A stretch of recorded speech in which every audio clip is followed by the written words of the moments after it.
The most difficult part in starting on Airbnb arbitrage is market research. It's about finding out profitable locations, figuring out what guests want, finding out ideal size and type of properties, and foremost, finding out future 1 year expected revenue of a property. And you should do this before start talking to the landlords. Have you heard about Airbnb Analytics? It's a market intelligence software. They monitor all the listings calendars and they've been doing this for years. So they have occupancy rate data, 1 year historical revenue data on their dashboard. But it's very hard to use these kind of tools correctly. So today, I'll show you how you can use Airbtics to do market research. Full disclaimer here, I'm the one who developed Airbtics back in 2019. Before programming this, I was a software developer at Facebook while doing some Airbnb listings while in the evening in London as a side hustle. I started building Airbtics so that I can find more and more profitable locations. So here's why market research is so important. You want to avoid acquiring first unit in a dead market or overly competitive market. So I know this colleague working as a software engineer in the Bay Area, and his friend moved to another city, so he just took over his 1-bedroom apartment rental contract, and he paid for about 2.9K per month.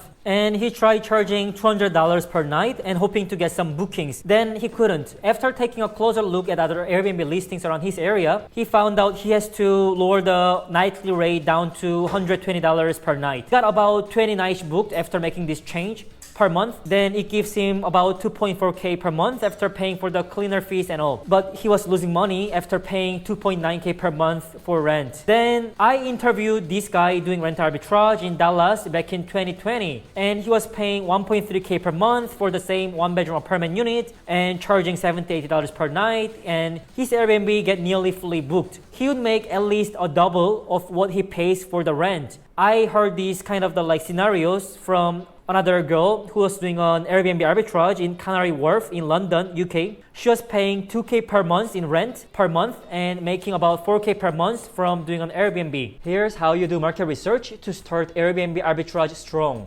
You start with city analysis and comparisons.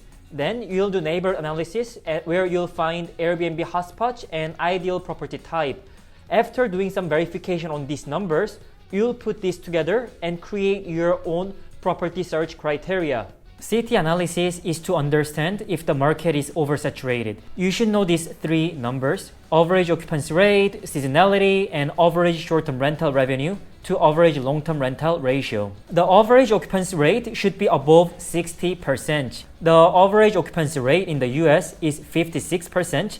If your market average occupancy rate is lower than this, you should consider other market. A highly seasonal market increases the risk in your business. Imagine you're operating in a market where 80% of incomes are coming in just 3 months of the summer. If something happens during the summer months, then you're gonna miss out a huge part of your revenue. You should take a look at the occupancy rate difference between the high and the low seasons. This is the most important metrics: the ratio between average short-term rental revenue and the long-term rental cost. The STR revenue should be at least 50% more for you to break even. The higher this number, the bigger the gap is, the bigger the opportunity is for Airbnb arbitrage. This is just market average. You can still find a profitable property in a bad market, but it's just harder.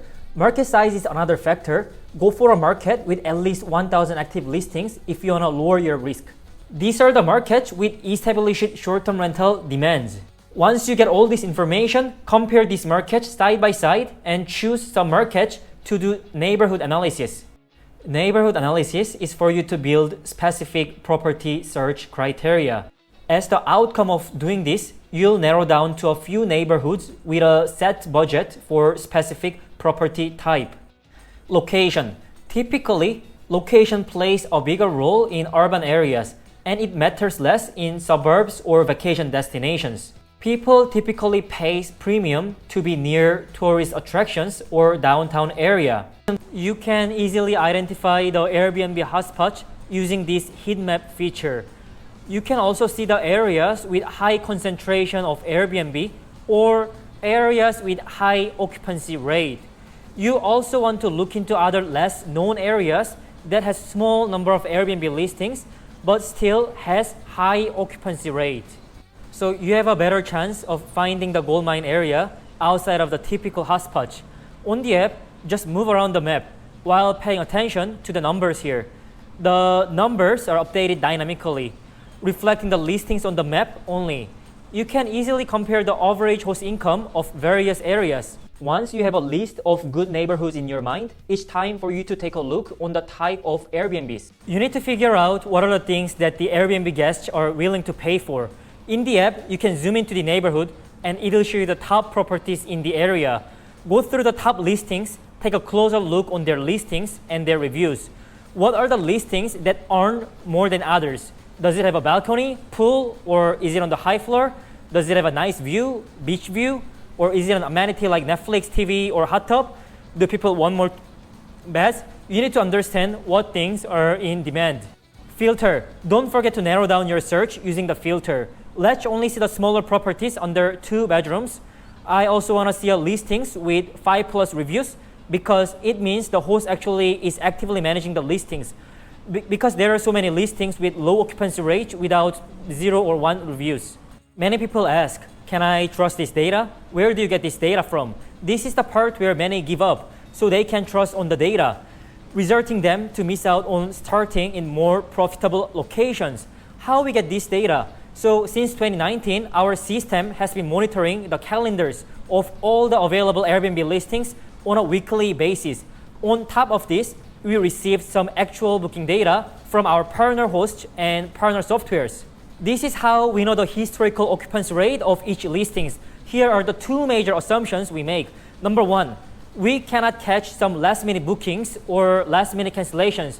So what we do is our model assume this part. Second, we also don't know if unavailable nights are blocked by host or booked by the guest. If it's blocked by the host, it's because of the renovation or something like that. So we again use our model to classify whether it's actual booking or not. This is a well-trained model considering various factors like number of reviews, image qualities, booking patterns, and so on. Here are a few other things our company has done to verify accuracy of the data. First, we put all our booking data, aggregate them. This gives total number of bookings made on Airbnb. Then we compare our number with Airbnb's official statistics, publish it in their quarterly filing report. Our number has been 97% correlated with them. We provide this data to investment banks as well. Here's further verification you can do on your end. So we'll find listings that looks good and active. And I'll go to their site. First, check if this listing is currently available for booking. I'll see if they have any recent reviews. Check if their calendars are open. So if these listings looks really active, I check their daily rate in the weekend and weekday. I'll check how many nights in the next 4 weeks are booked. I'll go through like this for a few of them.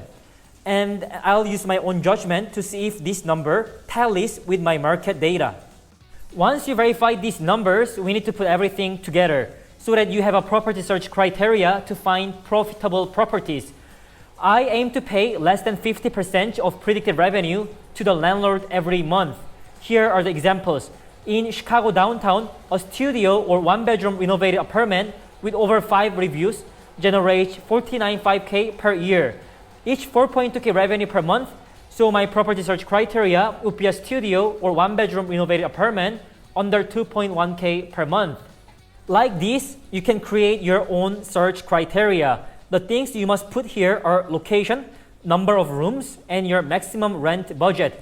Other things you can include are pool, balcony, floor, view, whatever the guests care a lot in these areas. Oh, and if you see a fully furnished property, you can increase your budget. Although, in those cases, the landlord is likely to be more reluctant about you to do a rental arbitrage. Now, head over to Zillow and apply the filter and get the listings. Now it's time for execution. Go, go, go. Time to call realtors and landlords.